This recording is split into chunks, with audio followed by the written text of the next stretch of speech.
Now, I want to share a story with you, and this is actually an article that I wrote over the weekend called All Wars Are Bankers' Wars. And I went in, I did a lot of research. It's posted to the front page of whatreallyhappened.com. I understand it's already gone viral. It's being reposted around the web. But I wanted to basically tell it to you here on the radio show. And it's a very long story. We're probably going to take the rest of the hour to do it.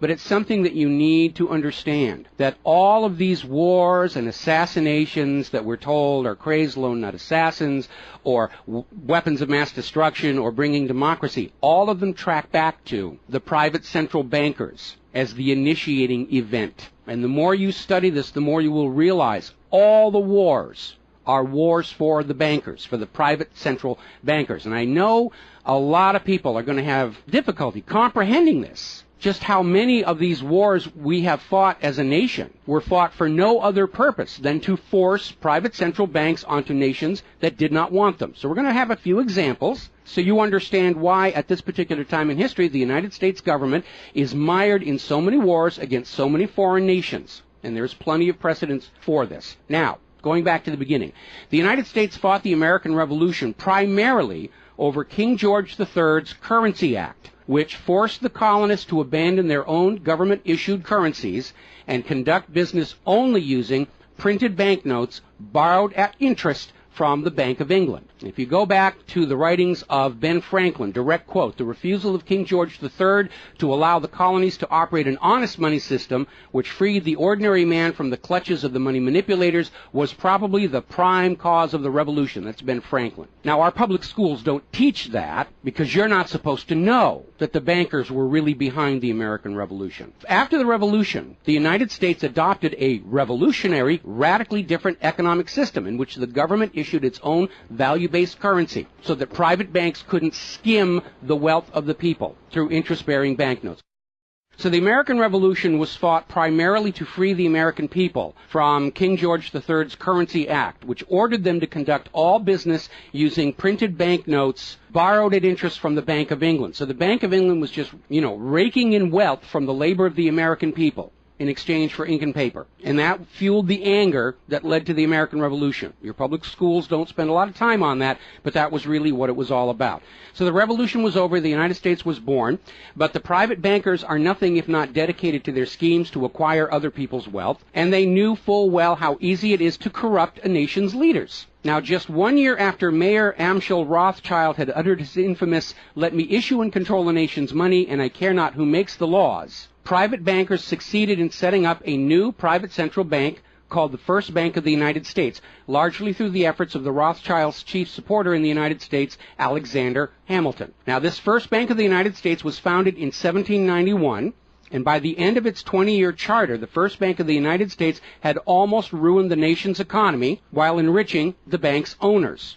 As a result, Congress refused to renew the charter and signaled their intention to go back to a state-issued, value-based currency on which the people paid no interest at all to any banker. This resulted in a threat from Nathan Mayer Rothschild against the U.S. government. Quote, "Either the application for renewal of the charter is granted, or the United States will find itself involved in a most disastrous war." End quote. Congress still refused to renew the charter for the First Bank of the United States, whereupon Nathan Mayer Rothschild railed, quote, "Teach those impudent Americans a lesson. Bring them back to colonial status." End quote. Financed by the Rothschild-controlled Bank of England, Britain then launched the War of 1812 to recolonize the United States and force them back into the slavery of the Bank of England's banknotes, or to plunge the United States into so much debt they would be forced to accept a new private central bank. And the plan worked.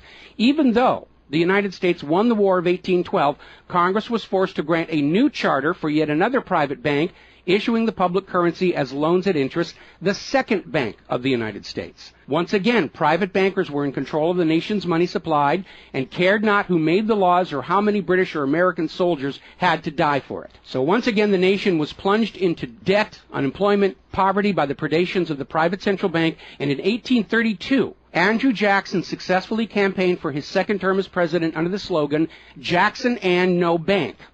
True to his word, Jackson succeeded in blocking the renewal of the charter for the Second Bank of the United States of America. And this was where that famous quote came from Andrew Jackson. Quote, "Gentlemen, I too have been a close observer of the doings of the Bank of the United States.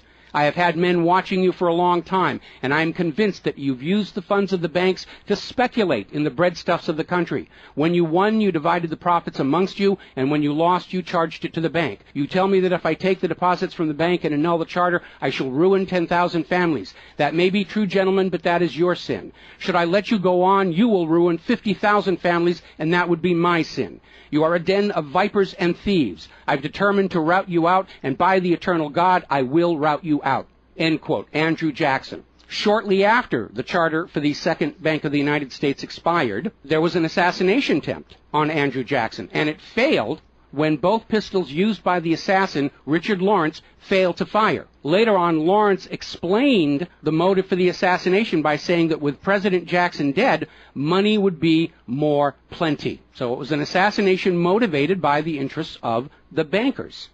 Now, our public school system is as subservient to the bankers' wishes to keep certain history from you, just as the corporate media is subservient to Monsanto's wishes to keep the dangers of GMOs from you, and the global warming cult's wishes to conceal from you the fact that Earth has actually been cooling for the last 16 years. So it should probably be no surprise that the financial dimension of the Civil War are not well known to the average American. It's portrayed in our history books and our popular media as an internal dispute over slavery, but in fact it was a war with global implications.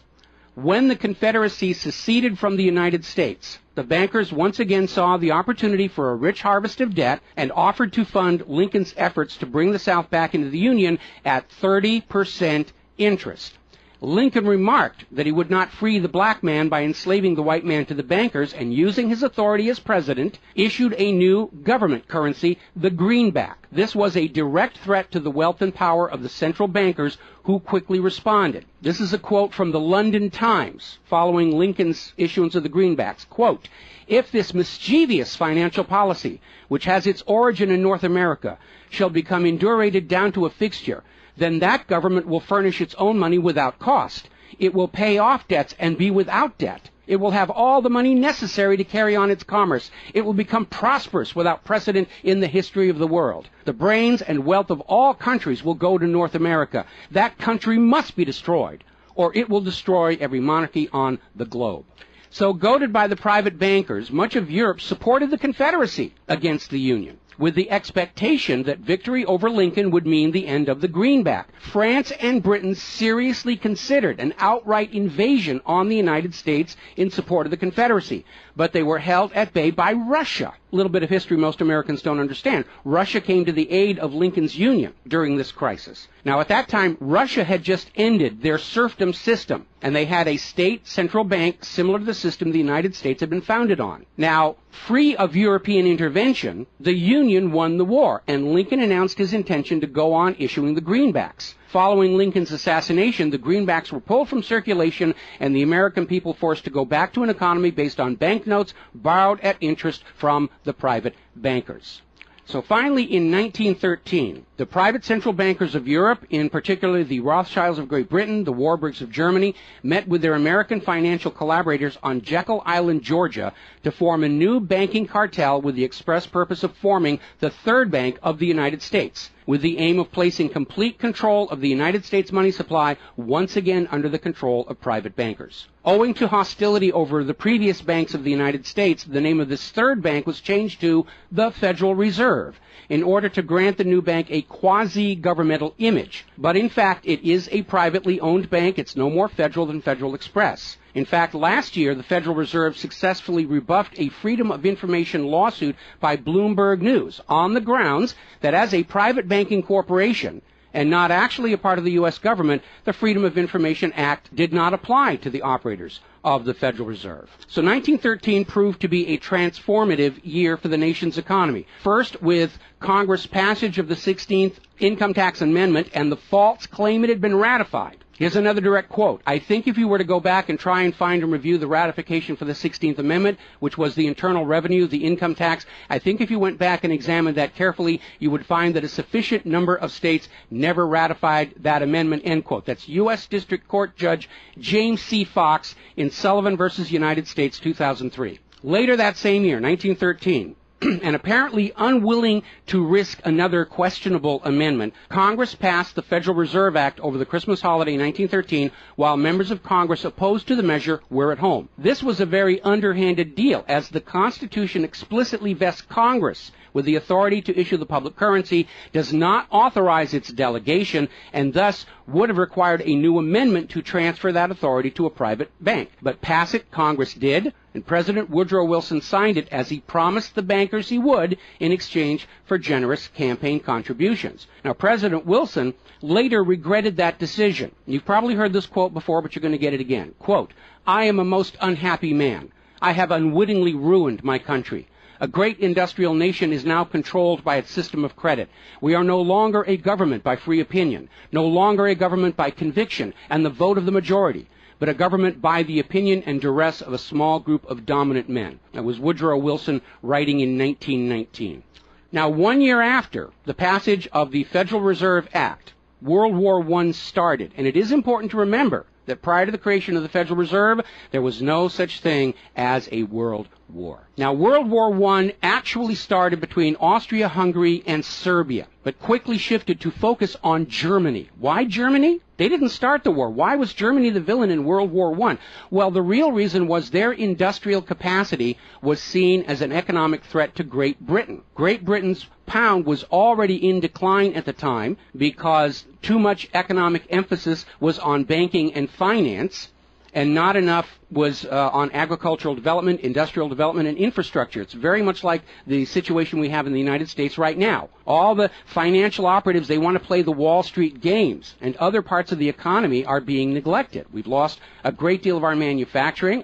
We're not the agricultural exporter we used to be because everybody's over there at Wall Street playing in that giant open-air casino. Now, pre-war Germany did have a private central bank, but it was under strict control by the German government to keep inflation at reasonable levels and to make sure that all of the German economy was being properly funded, just like Putin did with their central bank about a month ago.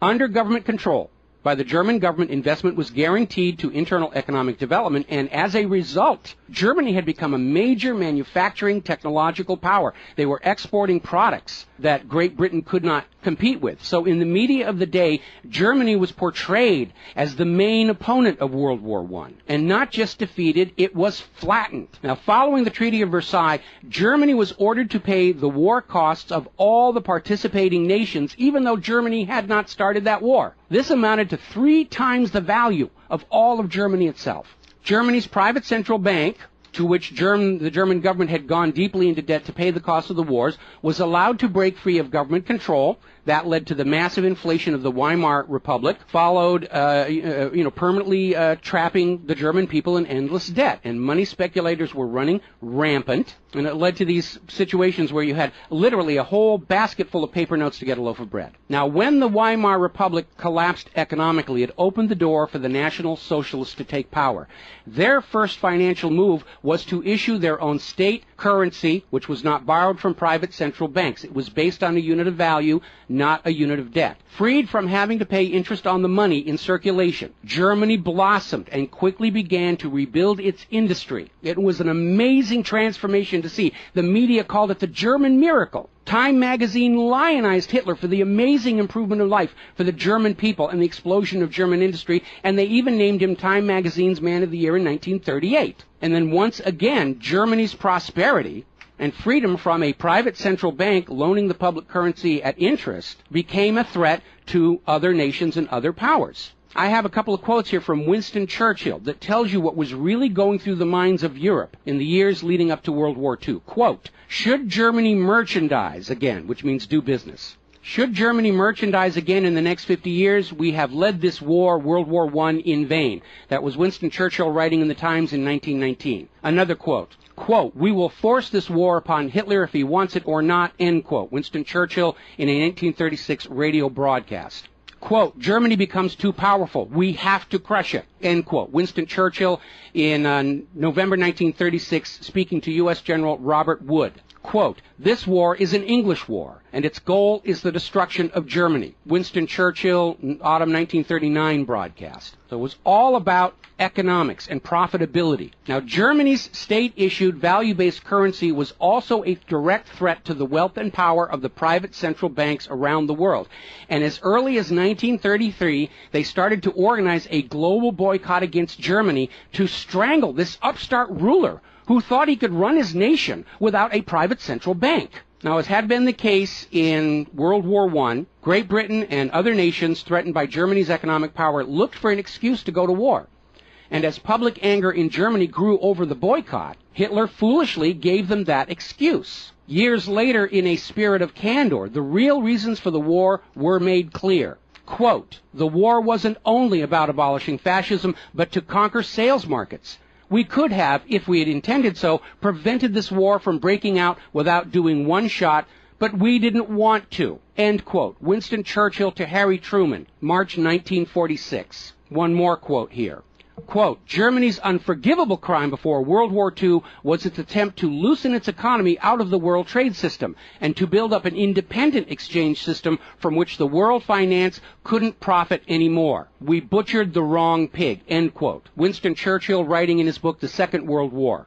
Now, a little side note, we're going to actually step back in time to the years before World War II. A little bit of history a lot of Americans are still completely unaware of. And it involves a gentleman by the name of Marine Corps Major General Smedley Butler. In 1933, Wall Street bankers and financiers had bankrolled the successful rise to power of Hitler and Mussolini. Brown Brothers Harriman in New York, and they're still there. I saw them when I was there for the 9/11 anniversary. They were financing Hitler right up to the day war was declared with Germany. And these Wall Street financiers decided that a fascist dictatorship in the United States, based on the one Mussolini had in Italy, was going to be far better for their business interests than Roosevelt's New Deal, which threatened massive wealth redistribution to recapitalize the working and middle classes of America. So the Wall Street tycoons recruited General Butler to lead the overthrow of the U.S. government and install a Secretary of General Affairs who would be answerable to Wall Street and not the people, would crush social unrest and shut down all the labor unions. General Butler pretended to go along with the scheme, but then exposed the plot to Congress.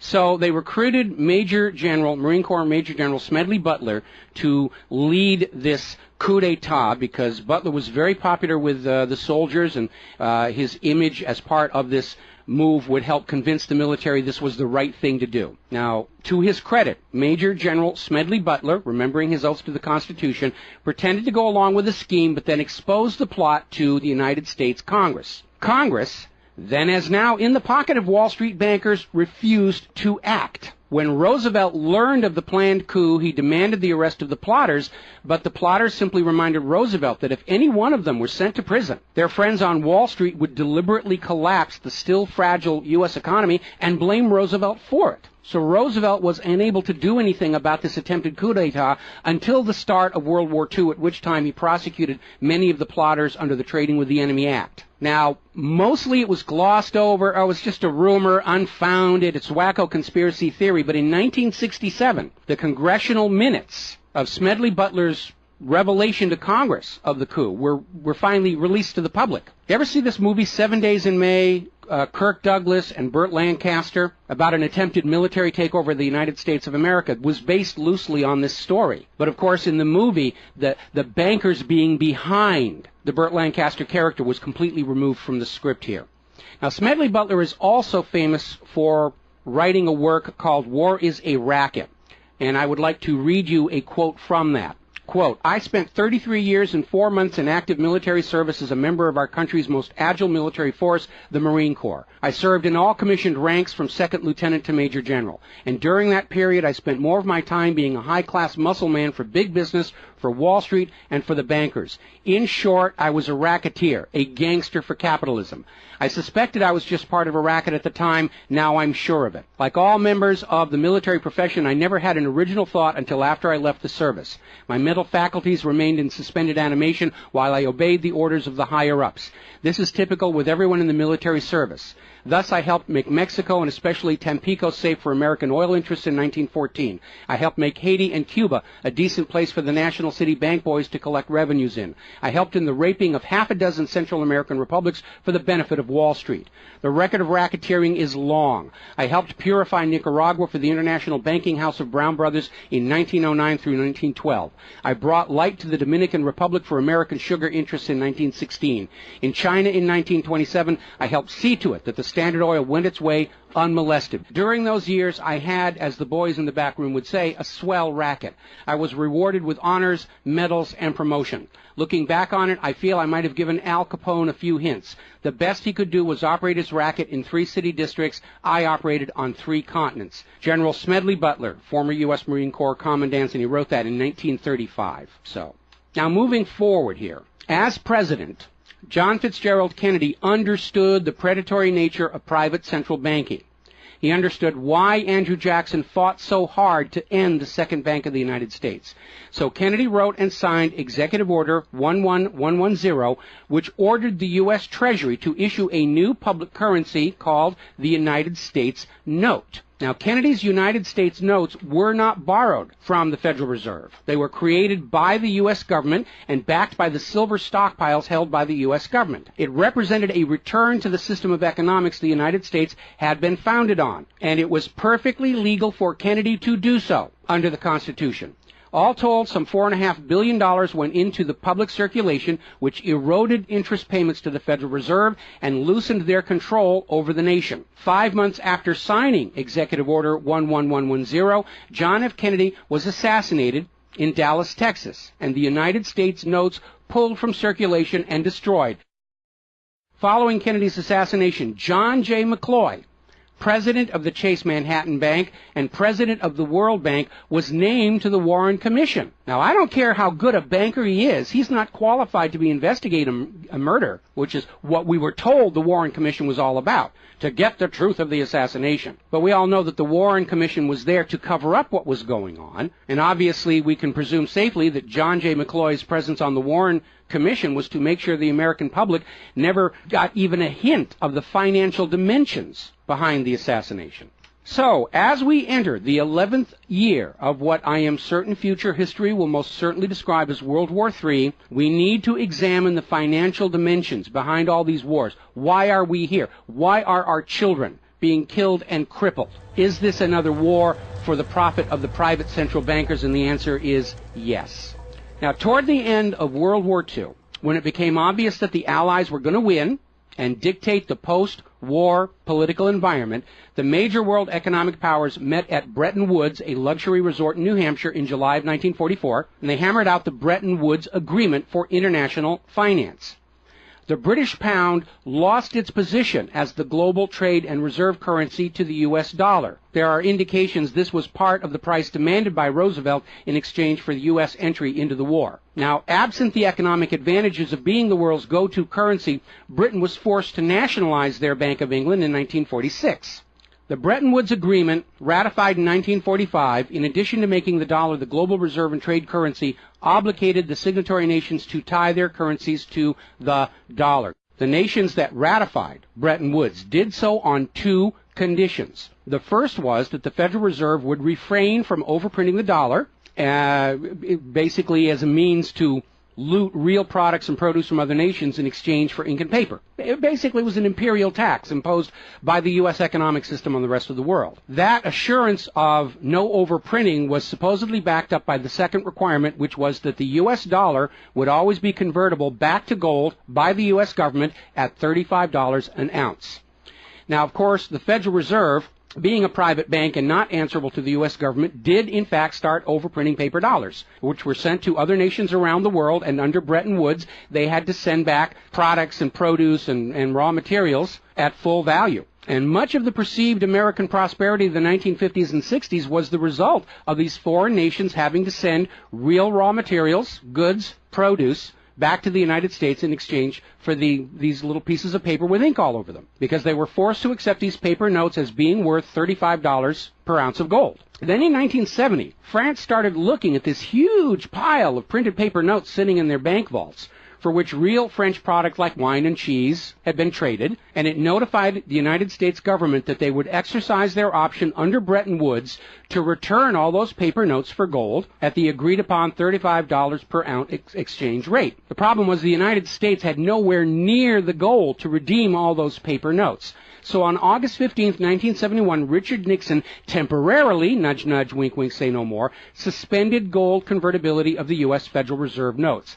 This Nixon shock, as it was termed at the time, effectively ended Bretton Woods, and many global currencies started to delink from the U.S. dollar. And it created another problem because the United States had been collateralizing their loans, money borrowed from other governments and foreign investors, with the American nation's gold reserves. And with the awareness that there wasn't enough gold to redeem all the Federal Reserve notes, lenders to the U.S. were starting to wonder, did the U.S. government have enough gold to collateralize their outstanding debts? Foreign nations began to get very nervous about the loans to the United States, and they were understandably reluctant to loan any additional money without some form of collateral.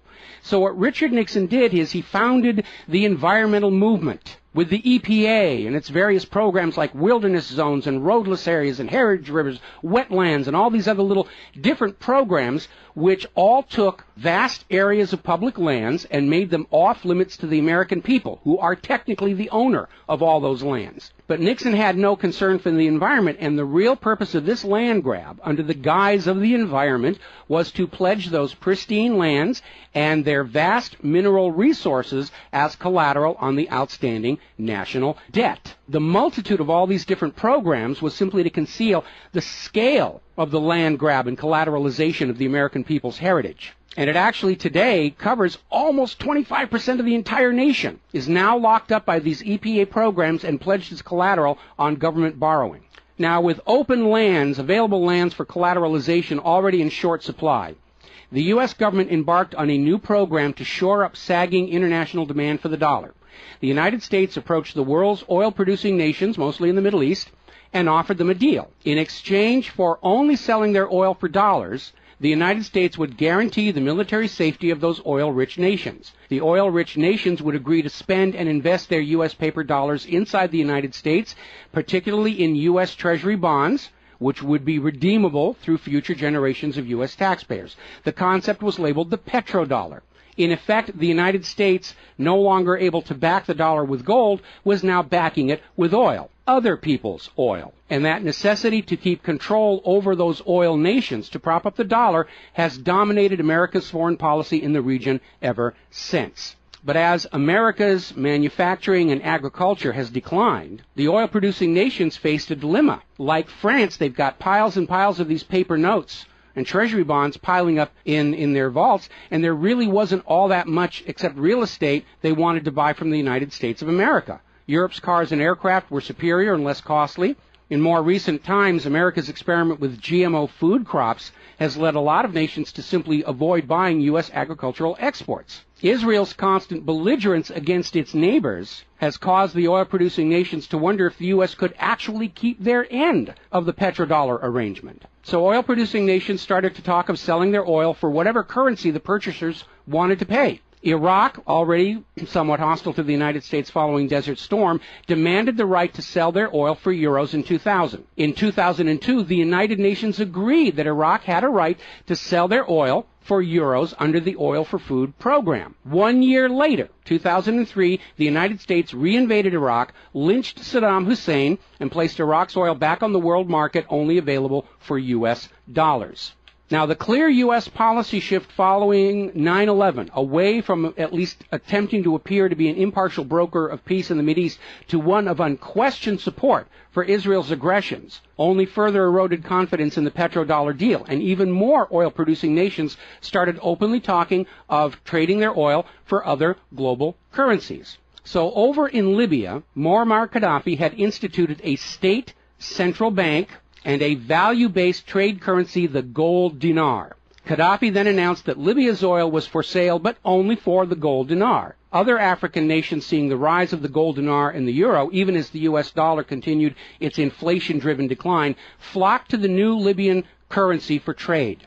This move had the potential to seriously undermine the global hegemony of the dollar. French President Nicolas Sarkozy reportedly went so far as to call Libya a threat to the financial security of the world. So the United States invaded Libya under the guise of supporting a popular rebellion. They brutally murdered Gaddafi, apparently because the object lesson of Saddam's lynching had not been enough of a message, imposed a private central bank, and returned Libya's oil output to dollars only. The gold that was supposed to be made into the gold dinars, as of the last report I could find, unaccounted for. Now, according to General Wesley Clark, the master plan for the dollarification of the world's oil nations included 7 targets: Iraq, Syria, Lebanon, Libya, Somalia, Sudan, and Iran. Venezuela, which has started selling their oil to China for the yuan, seems to be a late addition. What is notable about those original 7 nations targeted by the U.S. is that none of them are members of the Bank of International Settlements. This is the private central banker's private central bank located in Switzerland. That meant that those 7 targeted nations were deciding for themselves how to run their nation's economies rather than submitting to the international private central bankers. Now, of course, the bankers' gun sights are on Iran, which dares to have a government central bank and sell their oil for whatever currency they choose. The war agenda for Iran is, as always, to force Iran's oil to be sold only for dollars and to force them to accept a privately owned central bank. Now, you have been raised by a public school system and a media that constantly assures you that the reasons for all these wars and assassinations are many and varied. We're bringing democracy to the conquered lands. We hear that a lot when actually the U.S. hasn't. The usual result of a U.S. overthrow is the imposition of a pro-business, pro-Wall Street, pro-U.S. dictatorship. Good example, the 1953 CIA overthrow of Iran's democratically elected government of Mohammad Mossadegh and the imposition of the Shah. Or the 1973 CIA overthrow of Chile's elected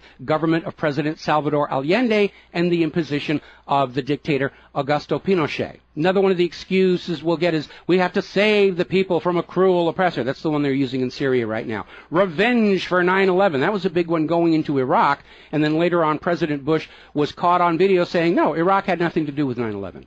And behind all of them, that tired, worn-out, catch-all excuse for invasion, weapons of mass destruction.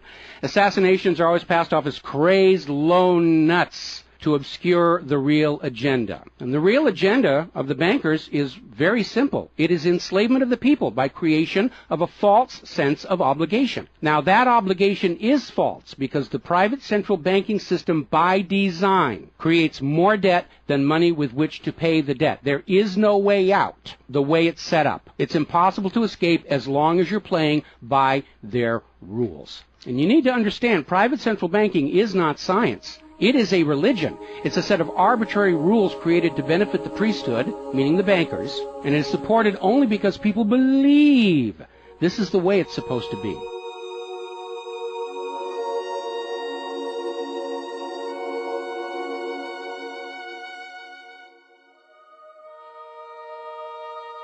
It is a religion. It's a set of arbitrary rules created to benefit the priesthood, meaning the owners of the private central banks. The fraud persists with often lethal results only because the people are brainwashed into believing that this is the way life is supposed to be, and no alternative exists or should even be dreamt of. Now, this same approach, the same brainwashing, was true of 2 earlier systems of enslavement, rule by divine right and slavery, both systems built to trick people into obedience, and both now recognized by modern civilization as illegitimate. So now we are on the verge of a new era in history where we will recognize that rule by debt, rule by private central bankers issuing the public currency as a loan at interest is equally illegitimate. It only works as long as people allow themselves to believe that this is the way life is supposed to be. But you need to understand something that's the core of the issue. Private central banks do not exist to serve the people, the community, or the nation. Private central banks exist to serve their owners, to make them rich beyond the dreams of Midas, and all for the cost of ink, paper, and the right bribe to the right official, and the occasional assassination. But behind all these wars and all these assassinations, the 100 million plus horrible deaths from all of these wars, lies a single policy of financial dictatorship. The private central bankers only allow rulers to rule, only on the promise that the people of a nation be enslaved to the private central banks. Rulers who do not go along with that will be killed. Their nation invaded by those other nations still enslaved to the private central banks. The bankers themselves don't fight these wars. Their children are not in these wars. A nation tries to break free of the private central bankers like Libya. All the other nations under the bankers' control pile on and destroy them. This so-called clash of civilizations you are being told about by the corporate media, it's really a war between banking systems, with the private central bankers forcing themselves onto the rest of the world, no matter how many millions must die for it. The constant hate-mongering against Muslims you see in the corporate media lies in a simple fact. Like the ancient Christians, prior to the Knights Templars, Muslims forbid usury or the lending of money at interest because they saw in ancient times, like Rome, how these banking practices could destroy an entire society. And that is the reason our government media insists that Muslims have to be hated and killed and converted. They refuse to submit to currencies loaned at interest. They refuse to be debt slaves. That makes them a threat to the natural order of the world, the new world order of global fascist dictatorship. So, off to war your children must go to spill their blood for the money junkies' gold. We barely survived the last 2 world wars. Now we're going into the third one in the nuclear bioweapon age. That is very dangerous. We have to ask ourselves, are the private central bankers willing to risk incinerating the whole planet to feed their greed? Apparently so. You as parents, as siblings, as spouses, need to ask yourself, do you really want to see your loved ones in uniform, killed and crippled, all for a bank balance sheet? But the whole point of this article, the whole point of what I'm sharing with you today, and this is all history, you can go out and hunt it down for yourself. Behind all the flag waving, behind all the propaganda, behind the crazed lone nut assassins, weapons of mass destruction, all of the modern wars this nation have fought are wars by and for the private bankers, fought and bled for by third parties unaware of the true reason they're expected to gracefully accept being killed and crippled for. And the process is quite simple. We've explained it before on this show. As soon as the private central bank issues its currency as a loan at interest, the public is forced deeper and deeper into debt. When the people are reluctant to borrow anymore, that's when the Keynesian economists demand the government borrow more to keep the pyramid scheme working. When both the people and the government refuse to borrow anymore, that is when the large wars get started, to plunge everyone even deeper to debt to pay for the war, and then after the war to borrow even more to rebuild. And when these horrible wars are over, the ordinary people have basically what they had before the war, except their graveyards are a lot larger, and everyone is in debt to the private bankers for the next century. That is why Brown Brothers Harriman in New York was funding the rise of Adolf Hitler, because war is the bankers' richest harvest. We all need to recognize this is what all these wars have been about. Private central banking, enlarging their domain, imposing their will on nations that do not want it, imposing their system on the rulers of nations who do not want it. Bribery, blackmail, assassination, they will do anything to maintain their stranglehold on the productivity of the world's people. And as long as private central banks are allowed to exist, inevitably, as the night follows the day, there will be poverty, hopelessness, millions of deaths in endless world wars until the earth itself is sacrificed in flames to Mammon. The path to true world peace lies in the abolishment of all private central banking everywhere and a return to the state-issued, value-based currencies that allow nations and people to become prosperous through their own labor and development and efforts. Now, I mentioned the Knights Templars. Prior to the Knights Templars, Christianity, like Islam, forbade usury because Christianity, much of Orthodox Christianity, came out of Rome, and they had seen firsthand what debt-based economies do, even to the Roman Empire. They'd seen it firsthand. So they had a ban on usury. And the Knights Templars were able to basically either bribe or blackmail the Pope to get a special dispensation that allowed them to rent money, is what they called it. They didn't call it usury, they called it renting money. A lot of modern predatory banking practices were pioneered by the Knights Templars. And they plunged Europe into hopelessly unpayable debt until finally French King Philip IV, otherwise known as Philip the Fair, did the only solution he could do. Because he understood, as long as you believed in the rules of the bankers, as long as you played by the rules they created to serve themselves, you are hopelessly trapped. And so Philip thought outside the box, and I know he's demonized for it, but in looking at the history of the Templars, it was his last resort. He sent messages to all of the regions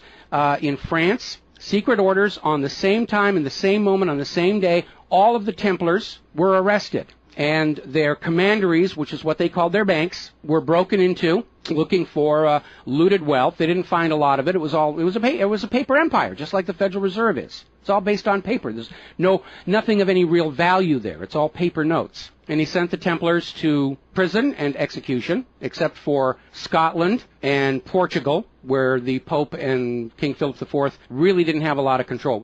I think that the governments of the world, looking at the situation, looking how close we are to seeing this current world conflict emerge into a full-blown global thermonuclear war, that maybe they need to start thinking about the wisdom of King Philip the Fair and say it's time to simply grab all these private central bankers all at the same time so they can't simply skedaddle from one nation to another and come back and try the same thing again, as they will inevitably do, because these people are addicts. They're hopelessly addicted to other people's money. That's why we call them money junkies. When we see somebody who's addicted to cocaine or methamphetamine or heroin, and we can easily see how they're destroying their home and community around them. Now we need to look at these money addicts and look at how they're destroying the entire world around them. And it's time for an intervention. It's time for us to become private central banking heretics, to stop believing that this is the way life is supposed to be, because it isn't. It isn't even the way the United States was actually started. And they're trying as hard. Look at the destruction of our nation. We used to be the world's greatest nation. Now the most generous estimate is we're down to number 16 and still falling. And yet, despite the destruction to our nation, its infrastructure, its children, its quality of medical care, the quality of its manufacturing output, we still are compelled somehow to go out and force this same banking system onto the rest of the world at the point of a bayonet. Does that make any sense at all? Not to a rational human being. To a money junkie, yeah, it's perfect. But we're really at a crisis point in history. And the first step to resolving that crisis, to not let it go any further into a potential nuclear war, is to recognize that private central banking, ruled by manufactured illusion of debt, is no more legitimate a system of governance than rule by divine right or rule by slavery. We all need to recognize the true cause of all the pain and suffering and wars. It's not the terrorists, it's not Al-Qaeda. These are just distractions and set pieces put in front of your eyes so you can't see the very clear pattern behind much of modern human history. It's a war of banking systems, with the predatory private central banks seeking to eradicate any nation and any ruler that would dare try and operate their economy outside the control of the private central bankers. That's the real cause for the war. Is it something you're willing to fight and die for, to support these private central bankers? Is it something you're willing to let your sons and daughters and brothers and sisters be blown to bloody bits for, so the money junkies can have their latest fix, just a little tiny bit more gold or a little larger number on the bottom of that brokerage statement, so they can have today's thrill, their fix of money that is bought with the blood of your children? I don't think so. But the time has come to point out what really is the cause of all causes behind all the wars and suffering that our planet is having to endure and our people are having to endure. The common enemy of all humankind are private central banks issuing the public currency as a loan at interest. And as history will show, they will do anything, up to and including global wars, to keep their lock on yours and your children's future economic well-being and productivity. We're not a free society. Media will tell us that we're free, but we're not free. We are slaves. Our slave chains are made of paper, and that paper is the Federal Reserve note. Too few of our leaders have tried to stand up to